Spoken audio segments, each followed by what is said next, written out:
بسم الله الرحمن الرحيم. اللهم صل على سيدنا ومولانا محمد وعلى آل سيدنا ومولانا محمد وبارك وسلم.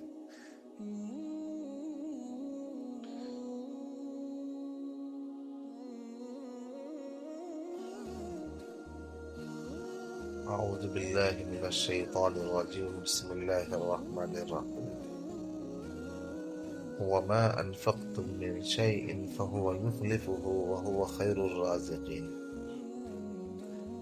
اور تم جو چیز خرچ کرو گے وہ اس کا تمہیں عوض دے گا، وہ تو سب سے بہتر رزق دینے والا ہے۔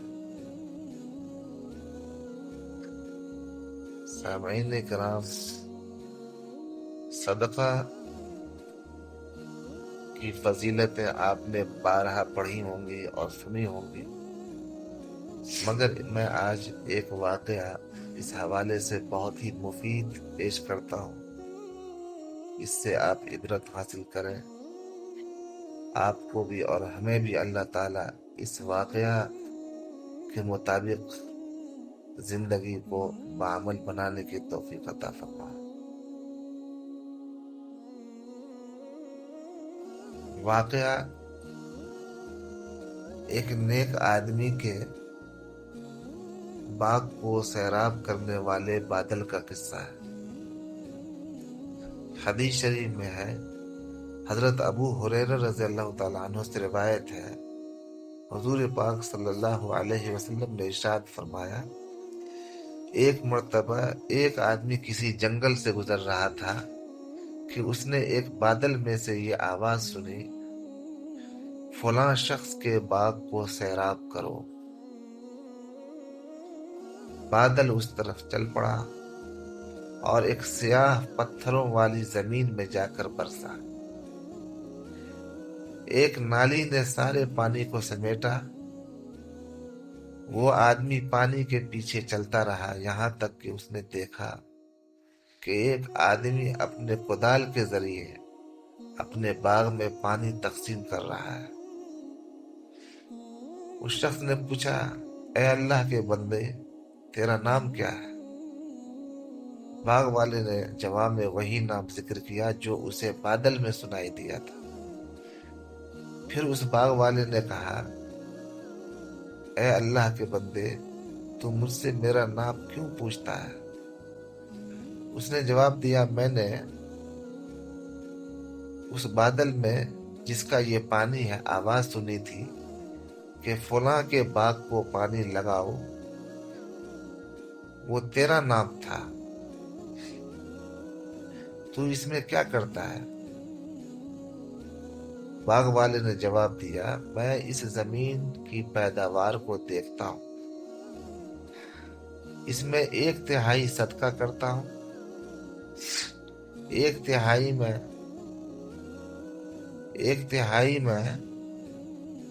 میں اور میرے گھر والے استعمال کرتے ہیں،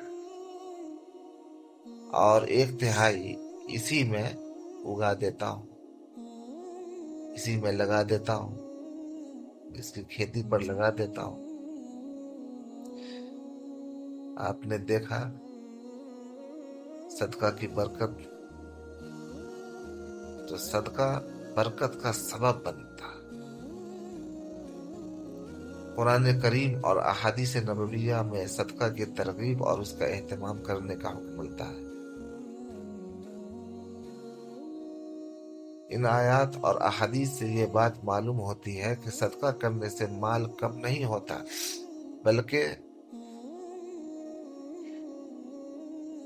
اس کے برعکس مال میں برکت ڈال دی جاتی ہے اور صدقہ رحمت و برکت کا سبب بن جاتا ہے۔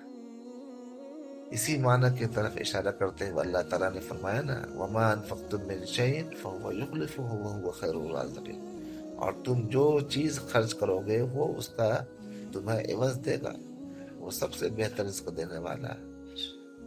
حضور پاک صلی اللہ علیہ وسلم نے ارشاد فرمایا، ہر صبح کو 2 فرشتے آسمان سے اترتے ہیں، ان میں سے ایک کہتا ہے، اے اللہ، خرچ کرنے والے کو مال عطا فرما، اور دوسرا کہتا ہے اے اللہ مال روکنے والے کو نقصان عطا کر.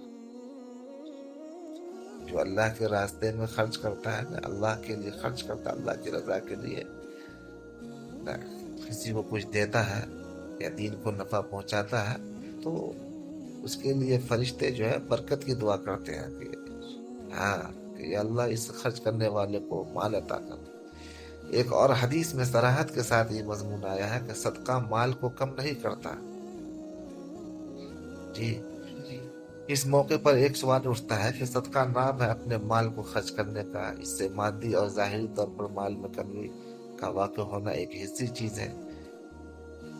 اس کمی اور حضور پاک صلی اللہ علیہ وسلم کے قول صدقہ مال کو کم نہیں کرتا میں کیسے موافقت کی جائے گی؟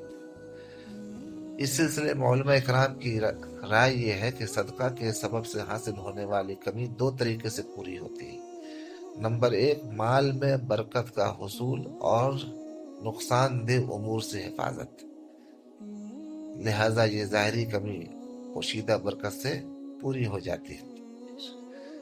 دوسرا، صدقہ کی صورت میں آخرت میں ملنے والا اجر، یہ اجر اس صدقہ سے کئی گنا زیادہ ہونے کی بنا پر مال کی کمی کو پورا کر دیتا ہے.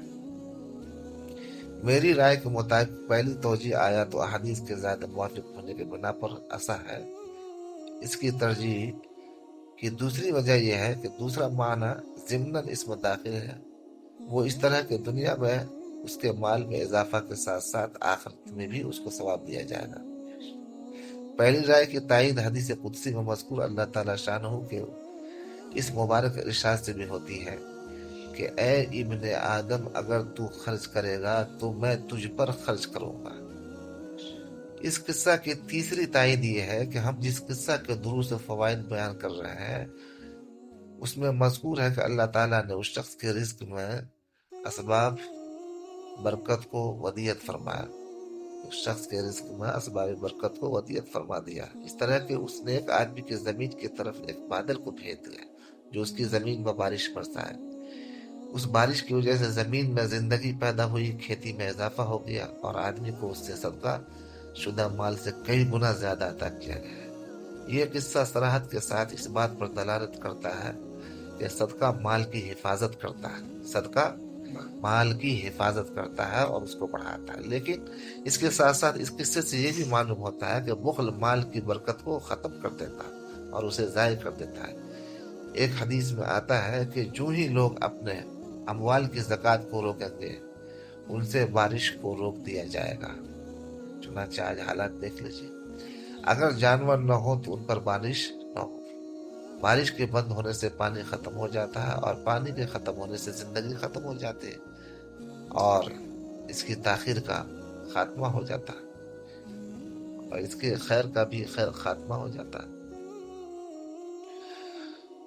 اس معنی کی ایک عملی مثال سورہ قلم میں مذکور ہے. اصحاب جنت کے قصے میں بھی ملتی ہے کہ ان کے فقراء کو محروم کرنے کے ارادے پر اتفاق کی صورت میں اللہ تعالیٰ نے ان کے باغ کو نیست و نابود کر دیا.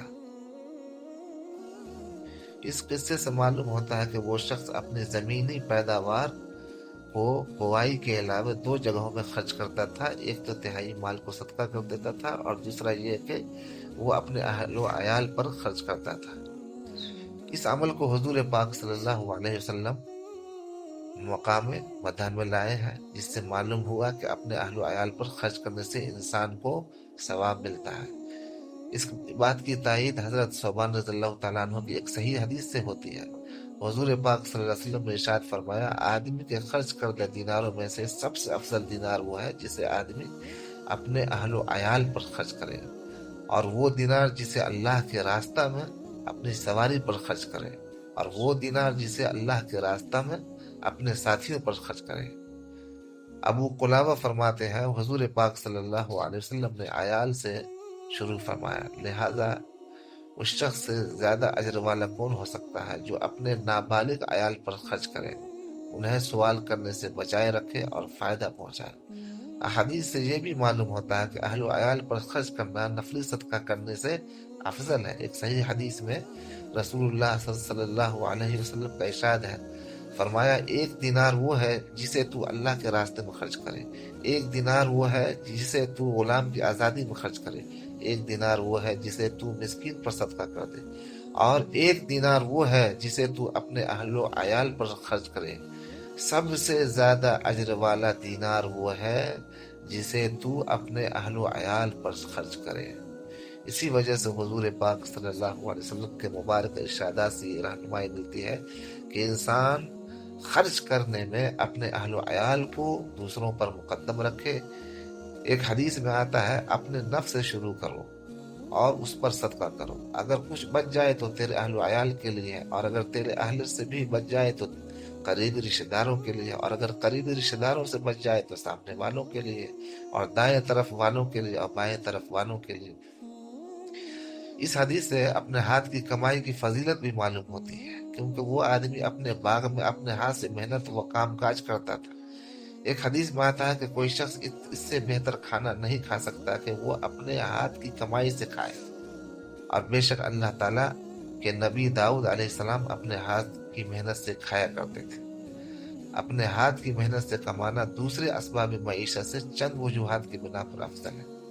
نمبر ایک، اس میں کمانے والے کو بھی نفع دیتا ہے اور دوسروں کو بھی۔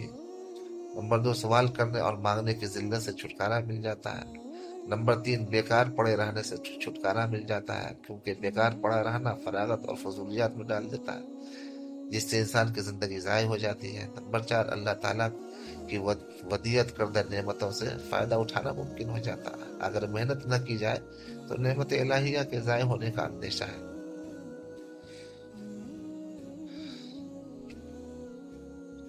اس لیے دوستو، آدمی کا اپنے پھلوں کے ایک تہائی کو صدقہ کرنے کو لازم کر لینا اس بات کی دلیل ہے کہ صدقہ سے محروم نہ ہونے اور اس پر دوام اختیار کرنے کی سب سے اعلیٰ اور نافذ صورت یہ ہے کہ انسان اپنے مال کی فیصد کو صدقہ کرنے کے لیے وقف کرتے ہیں، کہ میں اپنے مال میں سے 100 میں سے 2 روپے اللہ کے راستے میں خرچ کروں گا، کماؤں گا تو 1 روپے خرچ کروں گا، 1000 میں جو ہے میں 10 روپے خرچ کروں گا اللہ کے راستے میں۔ اس طرح سے نظام بنا لے۔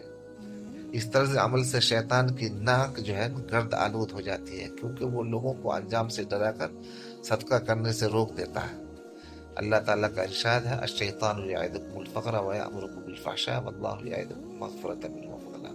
اور دیکھنا، شیطان کا کہنا نہ ماننا، وہ تمہیں تنگ دستی کا خوف دلاتا ہے اور بے حیائی کے کام کرنے کو کہتا ہے، اور خدا تم سے اپنی رحمت اور بخشش کا وعدہ کرتا ہے، اور خدا بڑی کشائش والا اور سب کچھ جاننے والا ہے۔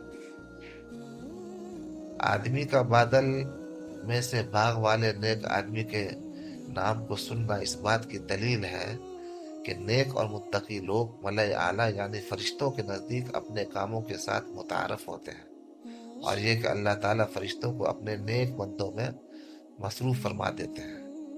وہ فرشتے نیک بندوں کے امور کا اہتمام کرتے ہیں اور ان کے لیے اللہ سے دعا کرتے ہیں، ہے نا؟ اس لیے نیک بننے کی کوشش کرو۔ نیک بنو گے تو اللہ تعالیٰ تمہارے لیے فرشتے جو ہے مقرر کر دیں گے، وہ تمہاری سرپرستی کریں گے اور وہ تمہارے کاموں کا بھی انتظام کریں گے۔ الذین یحملون العرش ومن حولہ یسبحون بحمد ربهم ویؤمنون به ویستغفرون للذین آمنوا۔ جو عرش کو اٹھاتے ہیں اور جو اس کے ارد گرد حلقہ باندھے ہوئے ہیں فرشتے، وہ اپنے پروردگار کی تعریف کے ساتھ تسبیح کرتے ہیں اور اس کے ساتھ ساتھ ایمان رکھتے ہیں اور مومنوں کے لیے بخشش مانگتے رہتے ہیں۔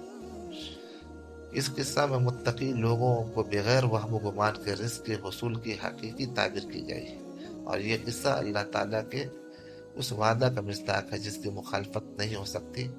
وَمَن يَتَّقِ اللَّهَ يَجْعَل لَّهُ مَخْرَجًا وَيَرْزُقْهُ مِنْ حَيْثُ لَا يَحْتَسِبُ۔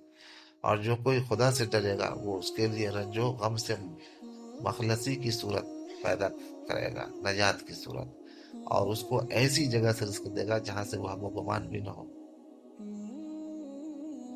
اللہ تبارک و تعالی ہم سبوں کو صدقہ کا پابند بنا دے اور اس کے مطابق زندگی گزارنے کی توفیق عطا فرمائے، آمین یا رب العالمین۔ وصلی اللہ وسلم علی سیدنا محمد وعلی آلہ وسلم برحمتک یا ارحم الراحمین والحمد للہ۔